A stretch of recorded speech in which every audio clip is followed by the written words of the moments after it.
आज एक बयान किसी आदमी ने दिया कि अगर इन मुसलमानों के बच्चों को मदरसों में नहीं बल्कि किसी स्कूल में कॉलेज में भेजते तो आज फला जगह में IAS IPS ऑफिसर होते। तो हम ये कहते हैं कि मदारिस के अंदर भी IAS IPS बच्चे पैदा होते हैं।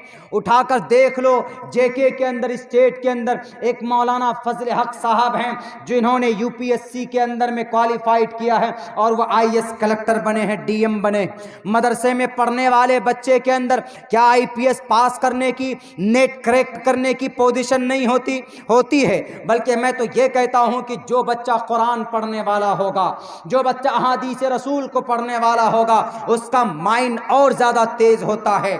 मैं अपनी तारीफ तो नहीं करता, तहदीस बिन नियामत के तौर पर मैं कह रहा हूं, जब मेरी तालीम हासिल हो गई पूरी, when I was completed my Fazila course from Darul Deoband in 2011 and 12, when I decided to get knowledge and to receive the modern education academic qualification, but displayed at that time I was illiterate. उस वक्त मुझे मालूम नहीं था।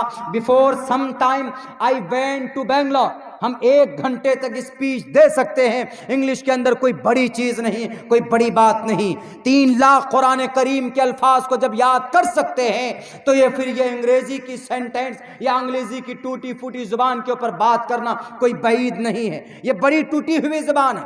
जब हमारी फजीलत हो गई, हमने सोचा कि थोड़ी इंग्लिश जाने, तो एडमिशन के लिए एक इंस्टीट्यूट का ऑफर आया। उन्होंने कहा कि सिर्फ 18 बच्चे एडमिशन में लिए जाएंगे। तो हम लोगों ने एग्ज़ाम दिया। हम लोगों से पूछा कि बुखारी में कितनी हदीस हैं, हमने बताई। इबारत पढ़ करके वो भी बता दी। कुरान में फ़लाँ आयत की क्या तफसीर, वो भी बता दी। इसलिए कि भाई फजीलत हमने पूरा किया है, तो कोई भी आलिम दीन आराम से बता सकता है। लेकिन उन्होंने हमसे पूछा कि मौलाना अब्दुल्ला साहब, do you know something in English, something about English, can you tell me a small letter in English language. यानी आपका एडमिशन तो होगा, लेकिन क्या आप कुछ इंग्लिश भी जानते हैं पहले से?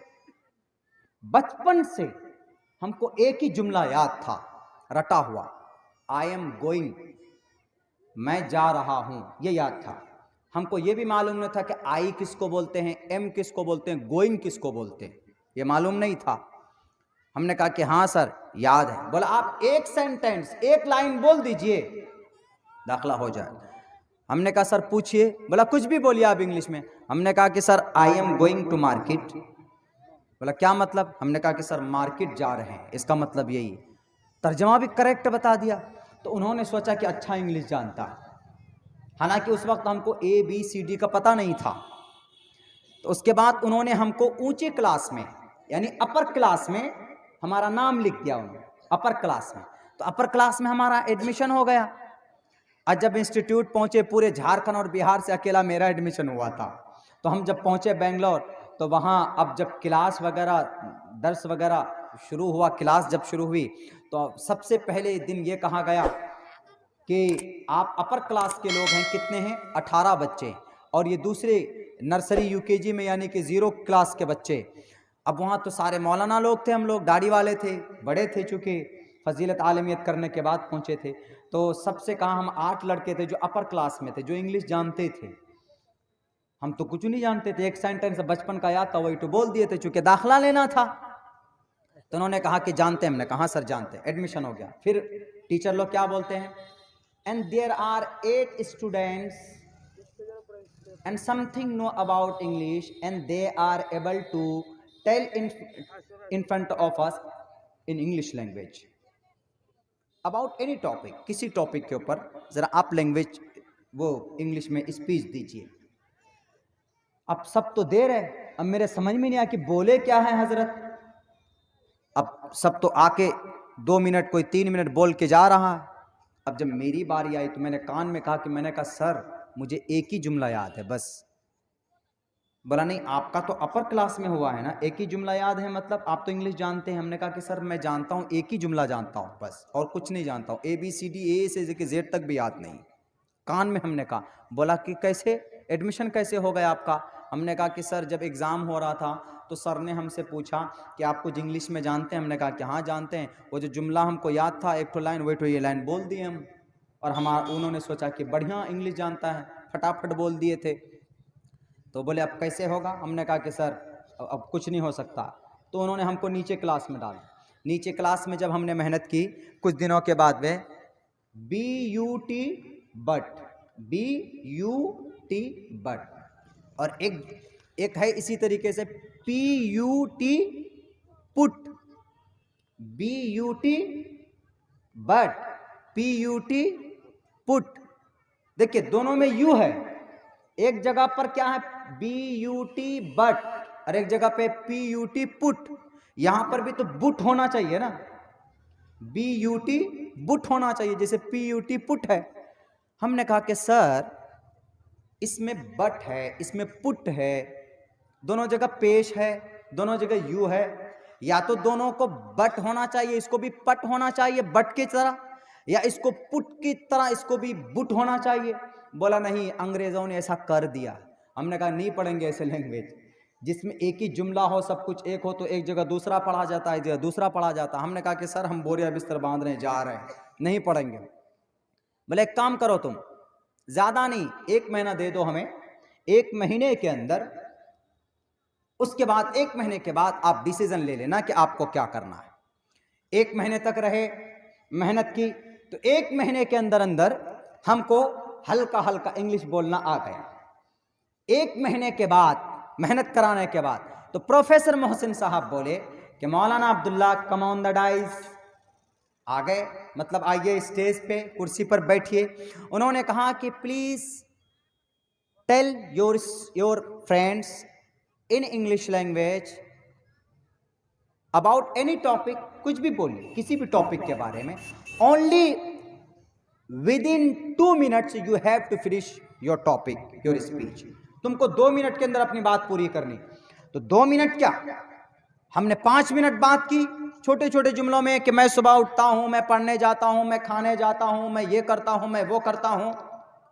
1 महीने के अंदर हमने मेहनत की। जो आदमी ए से लेकर जेड तक नहीं जानता था, वोवेल से नहीं जानता था, ABCD Z ये सब नहीं जानता था, वो बंदा मेहनत करता है, 1 महीने में इंग्लिश में स्पीच देता है अपने दोस्तों के सामने में। 3 महीने के अंदर बाज़ाब्ता तौर पर बड़े बड़े टॉपिक के ऊपर, इंस्टेंट यानी अचानक कोई टॉपिक दे दिया, बोलो कि ये गाड़ी आ रही है, गाड़ी क्या चीज होती है, उसके ऊपर बोलो। 3 महीने में हम इस एबल हो गए थे। 3 महीने के अंदर अच्छी इंग्लिश आने लग गई थी हम लोगों को।